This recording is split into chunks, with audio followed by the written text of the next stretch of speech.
জয় কৃষ্ণকালী মায়ের জয়, জয় কৃষ্ণকালী মায়ের জয়, জয় কৃষ্ণকালী মায়ের জয়। বন্ধুরা সব কেমন আছো? আশা করি বন্ধুরা সব ভালো আছো। আমি দেখি ওই জন্য তোমাদের সঙ্গে একটু গল্প করতে এলাম।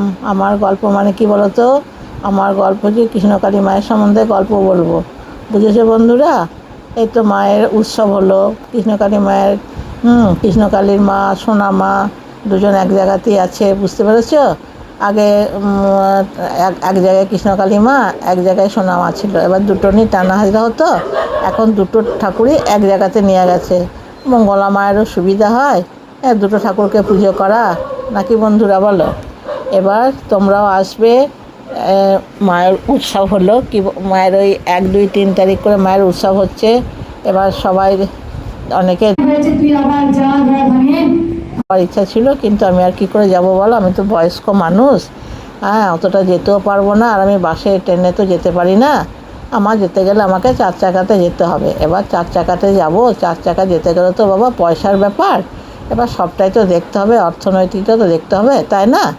এবার তো ইয়ং ছেলেমেয়ে হও ঠিক আছে, আমরা বয়স্ক মানুষ, আমাদের 60-এর উপর বয়স হয়ে গেছে।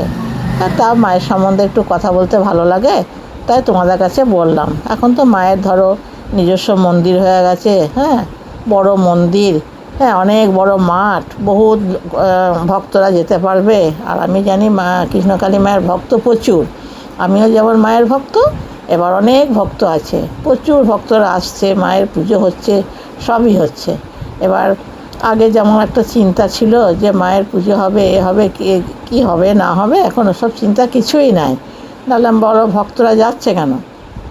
এখন তো যেখানে ঠাকুর, যেখানে মায়ের মন্দির হয়েছে, ও তোমার এই গুসকরার কাছে ওর গ্রাম, কাঁঠালডাঙ্গা, ঠিকানাটা তোমরা জানো, তাও আমি বললাম একবার। আর কৃষ্ণকালী মায়ের কী বলো তো? কৃষ্ণকালী মায়ের কোনো মানে কঠিন কিছু পালন নাই। মায়ের হচ্ছে 108 বার মন্ত্র জপ করা। তোমরা 108 বার মন্ত্র জপ করবে। এবার মন্ত্র জপ শোনো, তোমার যখন কাজের ফাঁকে করলে, এবার মন্ত্রটা তো চান টান করে শুদ্ধ কাপড়ে করলে 108 বার। এবার সবসময় তো বাবা শুদ্ধ কাপড়ে চান টান করে করা যায় না, সেটা সময় সাপেক্ষ। এবার আমরা সব সংসারী মানুষ, সংসারে কাজও করতে হয়, মাকেও ডাকতে হয়। এবার আমরা কি বলো তো, যখন সময় পাই, এবার আমি কে কী করে না করে জানি না, আমি আমার কথা বলছি। আমি যখন সময় পাই, হয়তো রান্না টান্না করতে করতে, কি তরকারি কাটতে কাটতে, কি মশলা মারতে মারতে, যাই কিছু করি, আমি মায়ের নাম করি বসে বসে। আবার যখন দেখি কোনো কাজকর্ম কিছু না থাকে, তখনও মায়ের নাম করি। আর চান টান করি যে মায়ের নাম করি তা নয়, সময় পেলে করি, আর না হলে আবার যখন সময়টা পাই তখন করি, বুঝেছো বন্ধুরা? তারপরে এখানে আর কিছু নাই। আর তো জানো মায়ের জবা ফুল খাওয়া আছে, যার যা রোগ ব্যাধি হোক, মায়ের একটা করে সকালবেলায় উঠে জবা ফুল খেয়ে একটু জল খেতে হয়।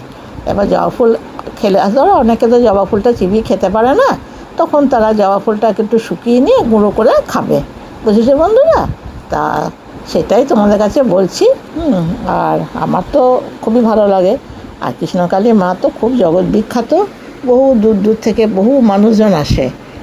শুধু আমাদের পশ্চিম বাংলার নয়, বাইরেরও, ধরো বিহার, তারপরে ঝাড়খণ্ড, তারপরে তোমার এদিকে তোমার কেরালা, উত্তরপ্রদেশ, এমনকি আমেরিকা থেকেও আসে, নাকি বন্ধুরা? তা তোমরাও আসবে, সময় পেলে অতি অবশ্যই আসবে। এবার আসো না, আসবে বলে তো বাবা আসতে পারবে না। এবার ধরো অনেকে একা আসতে পারো না, এবার বাড়ি থেকেও